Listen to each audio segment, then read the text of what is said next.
Assalamualaikum warahmatullahi wabarakatuh.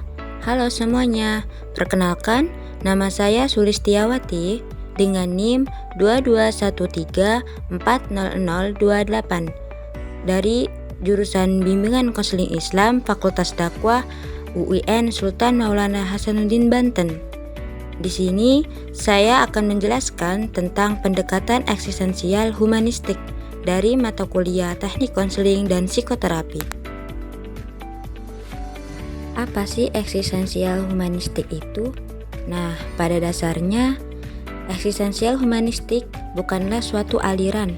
Teori ini berfokus pada diri manusia. Pendekatan ini mengutamakan suatu sikap yang menekankan pada pemahaman atas manusia. Menurut eksistensial humanistik, manusia merupakan proses yang menekankan pada kesadaran manusia, pengalaman personal yang berhubungan dengan eksistensial dalam dunia orang.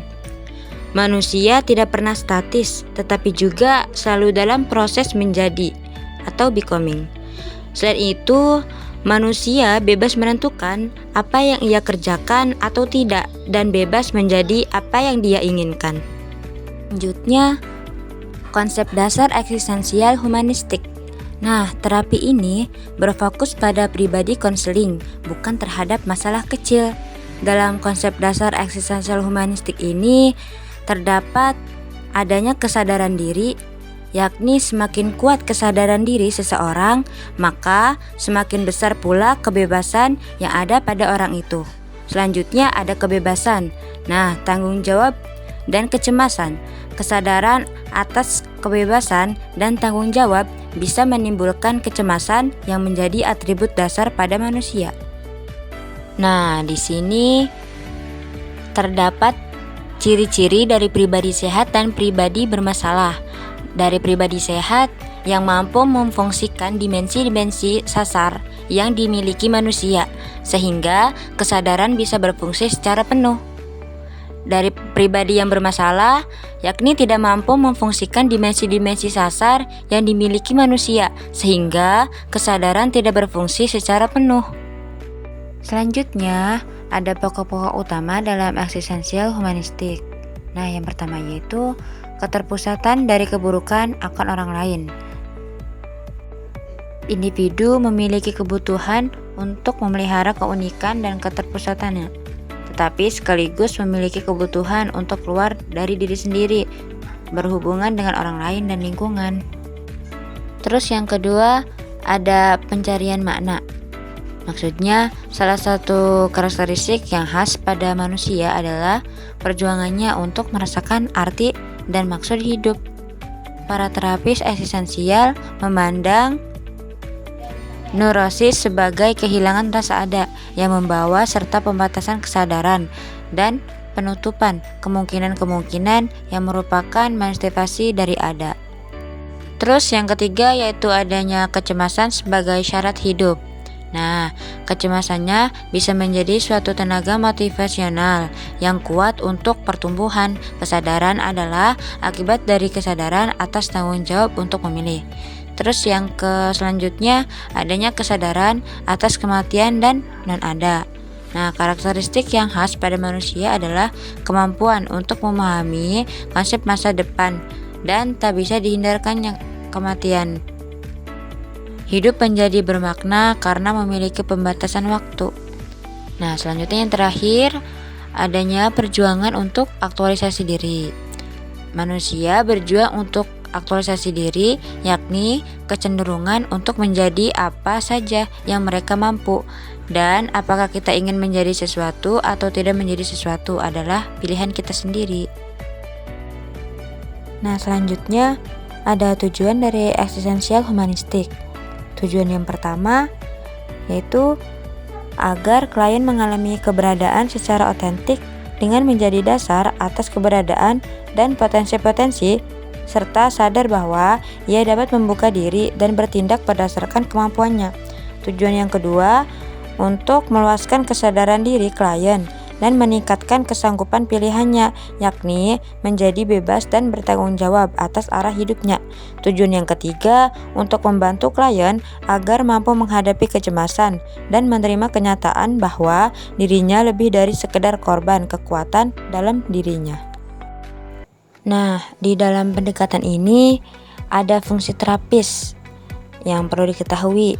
Ada 3. Yang pertama, memahami dunia klien dan membantu klien untuk berpikir dan mengalami keputusan atas pilihannya yang sesuai dengan keadaan yang sekarang. Fungsi yang kedua, konselor sebagai fasilitator memberi dorongan dan motivasi agar klien mampu memahami dirinya dan bertanggung jawab menghadapi kehidupannya. Dan yang fungsi yang ketiga, membentuk kesempatan seluas-luasnya kepada klien bahwa putusan akhir pilihannya terletak di tanggung jawab mereka. Jadi konselor hanya membantu mengarahkan, dan konseli yang memutuskan untuk memilih jalan keluarnya. Perlu diketahui bahwa pendekatan eksistensial humanistik ini memiliki tokoh yang berperan dalam teori ini, yakni yang pertama ada Abraham Maslow dan yang kedua ada Carl Rogers. Nah, menurut Abraham Maslow, dalam eksistensial humanistik ini ada 5 dasar kebutuhan manusia. Yang pertama, aktualisasi diri atau bebas memilih. Terus yang kedua, penghargaan. Yang ketiga, cinta dan rasa sayang. Yang keempat, rasa aman. Dan yang kelima, fisiologis. Teknik-teknik yang diterapkan dalam teori eksistensial humanistik ini tidak memilih teknik-teknik yang ditentukan secara ketat. Nah, menurut Ahmad Sudrajat, teknik yang dianggap tepat untuk diterapkan di pendekatan ini yaitu teknik client-centered counseling yang dikembangkan oleh Carl Rogers sendiri, yaitu yang pertama ada penerimaan, yang kedua ada rasa hormat, yang ketiga pemahaman, yang keempat menenteramkan hati, yang kelima pertanyaan terbatas, yang keenam memantulkan pernyataan dan perasaan, dan yang terakhir memberi dorongan. Sebagai gambaran berikut ada beberapa contoh pertanyaan eksistensi yang menempati kedudukan sentral dalam konseling.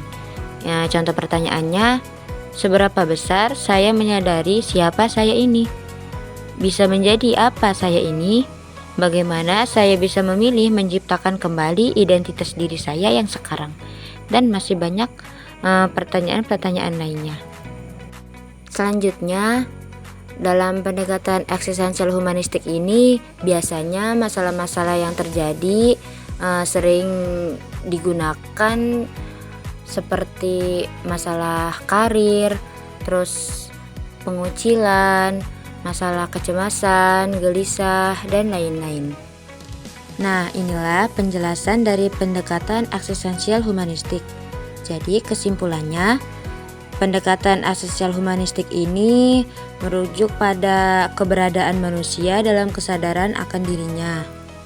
Terima kasih sudah menonton dan mohon maaf. Sekian dari saya.